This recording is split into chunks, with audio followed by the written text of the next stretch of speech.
Ang unang magtatanong po, Maricel Halili of TV5. Hi sir, magandang hapon po. Sir, just a quick follow-up on the vaccine, Russian vaccine. You mentioned earlier na by May 2020 pa po pala pwedeng makapagpabakuna si President Duterte. So does it mean that the people should not have high hopes to have a COVID-free Christmas on December, just like what President Duterte mentioned during his last public address? Or does the President has other basis for saying that? Well, sabihin na lang natin na ito naman pong Gamaleya vaccine is only one. No? Marami na pong mga vaccine na nasa third phase na of clinical trials. No? So baka meron naman pong mauna pa. Dahil ito pong Gamaleya, sisimulan pa lang ang third phase. No? So there's still a chance for a COVID-free December, sir? Pwede po. Dahil alam ko po, yung sa China, sa Oxford, at sa Amerika, nasa third phase na po sila ng clinical trial. Joseph Morong of GMA. Thank you, Yusek Roque. Sir, good afternoon po. Sir, first question ko sa inyo, and this is about the Russian vaccine. Yung Gamaleya, you're talking about the Sputnik, no? And then you mentioned I'm interested about the mechanics because you mentioned some clinical trials that will also involve Filipinos. Paano yung mechanics niyan, sir? Sino yung isasama natin ng mga Pilipino? And then, yung pong sinabi nyo na May 2021 yung earliest time, this is really an actual commitment from the President na talagang makikita natin siya na i-vaccinate. And this is not just a metaphorical expression of support to Russia, sir. Well, the May 1 is when the PSG may allow him, pag natapos na po lahat ng mga test na kinakailangan gawin dito sa Gamaleya vaccine. Although ang sinasabi ko nga, baka meron pang ibang mauna kasi marami na pong nasa third phase of clinical trials at matagal na po silang nasa third phase. No? So there's a possibility na mas mauna pa yung iba. As far as the President is concerned, ang tanong niya, pwede ba ako magpabakuna more than once? No? Ang sagot po initially, isa lang po siguro kasi nga titignan natin kung ano yung pinakamabisa at pinakaligtas. No? So it's not a metaphorical statement. He's willing to undergo it. Kaya lang gaya na aking sinabi sa nakalipas, hindi naman po papayag ang PSG until and such time na nasunod po yung provision ng ating batas dito sa Pilipinas kung kailan po pwede talaga magpasaksak ng bakuna. So yung kanina yung related question, yung mechanics, kasi sabi niyo po kanina ay may clinical trials sometime between October to March. Yes.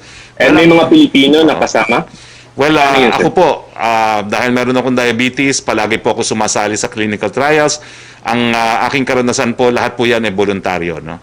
So, wala pong sapilitan yan. Kung sino lang gustong mag-volunteer, pwede pong magpasaksak. Mm-hmm. And the information, of course, is coming from officially communicated by Russia to us? Yes, nagkaroon po ng pagpupulong sa bahagi po ng Gamaleya at ng isang komite na nandun po ang Department of Science and Technology at kung hindi po ako nagkakamali, nandun din po ang DOH. Question from Virgil Lopez of GMA News Online for Secretary Roque. There is mounting skepticism about the effectiveness and safe Russia-made COVID-19 vaccines since clinical trials were not yet complete. Will the country's participation in the clinical trials help overcome those doubts?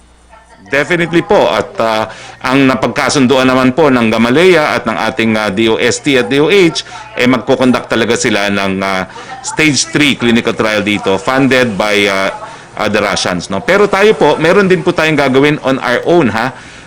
Ito po ay separate study pa na gagawin ng DOST na popondohin din po ng DOST. Hello sir, good afternoon. Good afternoon. Yes, sir. Sir, first question.